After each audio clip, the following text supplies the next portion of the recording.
Welcome to the Akashic Library. All right, let's dive into a really powerful idea today, one that might just completely change how you see, well, everything and everyone around you. I want you to start with this question. What if every single thing in your life, every interaction, every relationship, every single challenge wasn't just happening to you, but was actually a message for you? That's the big idea we're going to unpack. And this leads us right to the core concept here, the idea that the world you see, your reality, is actually just a mirror. This is the foundational quote, and man, it's a profound one.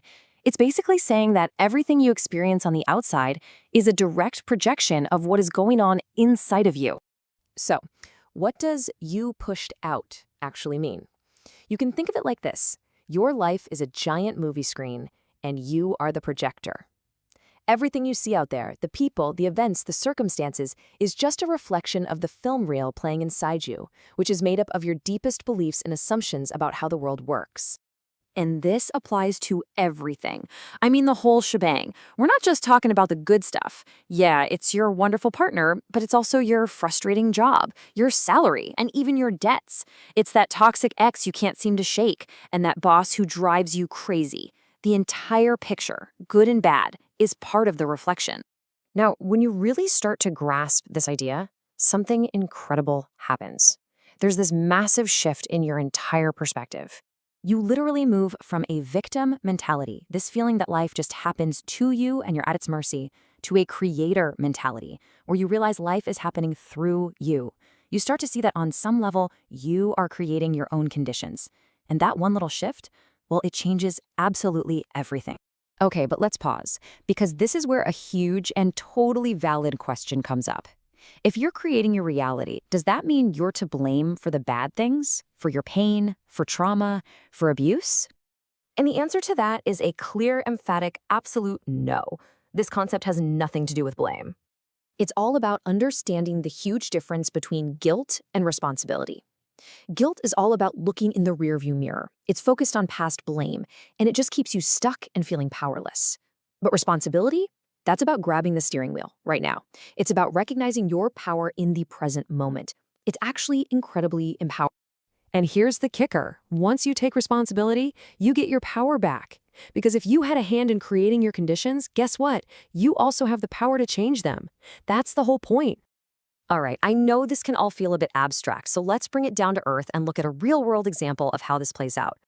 So the key to figuring this out in your own life is to ask one simple question when you're dealing with a tough person or a difficult situation.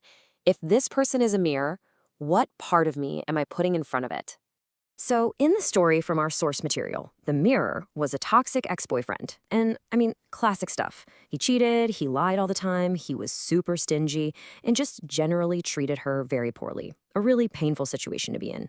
So she asked herself that question. What is he reflecting back to me? And the reflection became painfully clear. It was an unhealed part of herself from way back when, an inner child whose own father had been exactly the same. He had cheated, lied, and treated her mother poorly. She had this huge realization that the ex was just an avatar. He was an actor who was perfectly cast to play out this old, painful, unresolved story from her childhood. And if it hadn't been him, it probably would have been someone else, because that pattern was still running inside her, just waiting to be seen and healed. So, okay, once you see the pattern in the mirror, what do? How do you actually break the cycle, heal it, and start writing a new story for yourself? Well, it boils down to this 4-step process. First, you have to see the reflection clearly. No more denial. Second, you uncover the root of it. You trace it all the way back to where it started. Third, and this one is the game changer, you heal the source. This means forgiveness, yes, but more importantly, it means you finally give yourself what you were always looking for from other people. And finally, you release the pot.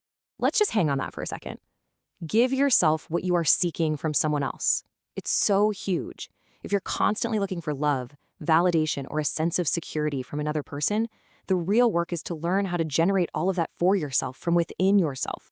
And here's the amazing part. When you do that work, when you actually heal that inner wound, that feeling of lack, the outer pattern just doesn't need to render anymore. The mirror isn't needed because the reflection inside you has fundamentally changed. You're free. So that brings us right back to you. I want you to take a good, honest look at your life, at the people in it, at your current circumstances. What is your world holding a mirror up to right now? What is it trying to show you? Your personality isn't fixed, it's a flexible filter you can consciously adjust. Next, unlock wisdom through inquiry in Power of a Single Question.